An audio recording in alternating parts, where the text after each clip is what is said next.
Having understood the concept of root-locus diagram, we will summarize the root-locus by looking at the addition of poles and addition of zeros to the open loop transfer function and the effect of poles and zeros on root-locus diagram.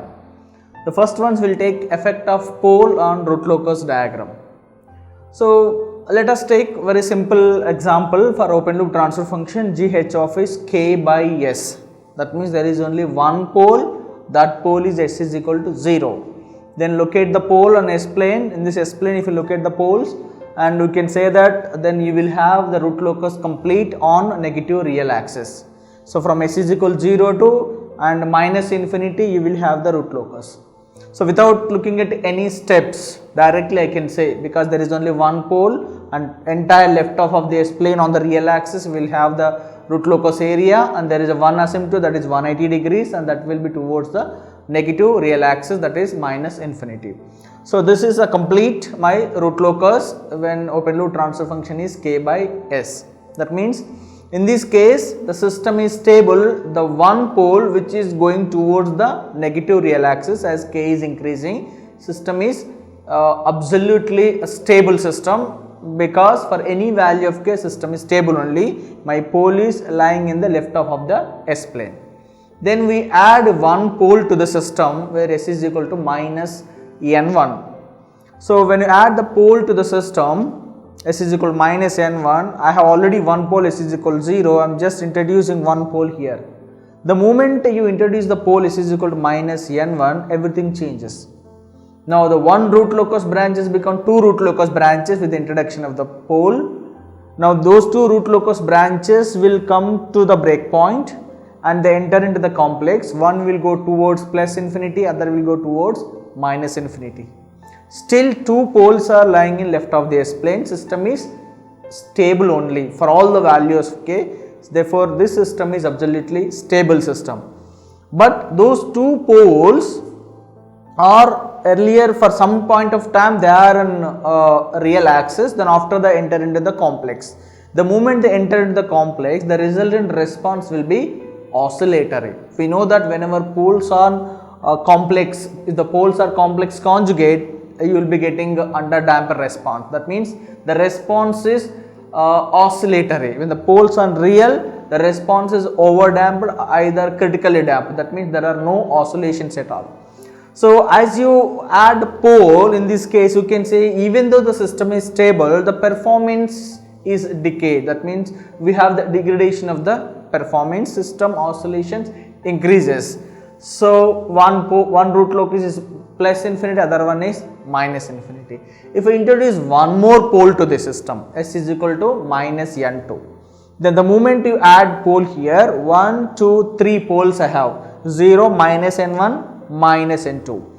So when this n2 is not there, when there are two poles, 0 at minus n1, then I have a centroid at minus n1 by 2. Now the moment you add the n2, then the centroid will be minus n1 plus n2 by 2, right? So then what about your angle of asymptotes? When there are only two poles, the angle will be plus or minus 90. When there are three poles, you have three angles, out of the two will be plus or minus 60. So these two plus or minus 60, which means from the centroid, one is crossing the imaginary, the top one, the other one is crossing the bottom one is also crossing the imaginary axis, which means there is a possibility of a root locus which is crossing the imaginary. The absolutely stable system is going to become conditionally stable system. We can also see this for this particular system. Then have one is towards the left direction, one root locus branch, both are coming here, these two root locus branch enter into this complex plane. After that, in earlier case both are straight lines, now they bend like this in imaginary, one is going to plus imaginary along with this asymptote, but it is crossing the imaginary axis. This particular root locus branch which is going to infinity is crossing the imaginary axis. Similarly this is also crossing the imaginary axis, which means, so one thing is your root locus is slightly shifting towards the right direction. From these three, if you look at first one, second one and third one, If you look at all three root locus diagrams, I can say the first conclusion is my root locus is the entire root locus diagram is shifting towards the right direction.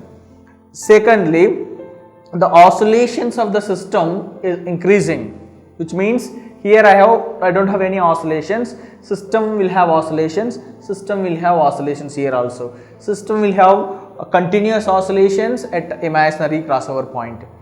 And the third thing is the system, first case is absolutely stable, now it has become conditionally stable. That means the stability or the relative stability is decreasing the moment you add poles. You add more and more poles, the stability of the system decreases.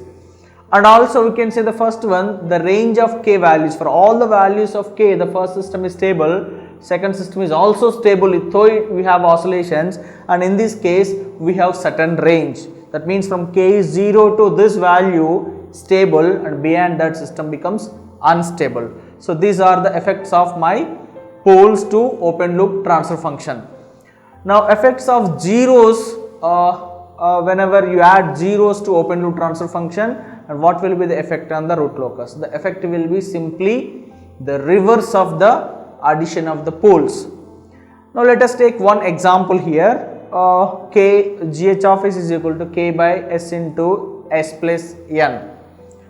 We can also take, let us say we will go in the reverse direction, what happens? So k by s into s plus 1. So what will be the root locus? We already seen the root locus. This is what the root locus is. So one pole and two pole both are coming, and there one is plus infinity, other one is minus infinity. So when you add 1 zeros to this, s is equal to minus m1. The moment you add 0 here, I have pole, another pole and another 0. So there will be a circle formation. As we have seen one of the examples of root locus diagrams, we will have a circle here. Okay. Then if you add one more 0 to the system, so in this case what happened, one is going towards the negative infinity. Then you add one more 0 to left of the s plane, then the shape of this curve is also same. The another 0 is s is equal to, let us say, minus m2. The shape of the curve is same, root locus, but instead of going to minus infinity, it ends up to another 0, s is equal to minus m2. Then if you look at these three diagrams now, so what are the conclusions? As I said, the conclusions are just opposite to the first case conclusions.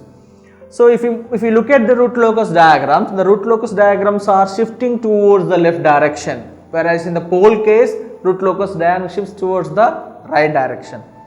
Now again, if you look at the stability, since it is moving towards the left, all the poles are going towards the left direction, the stability is improved. The moment you add the 0, the stability of the system, closed loop system, improves.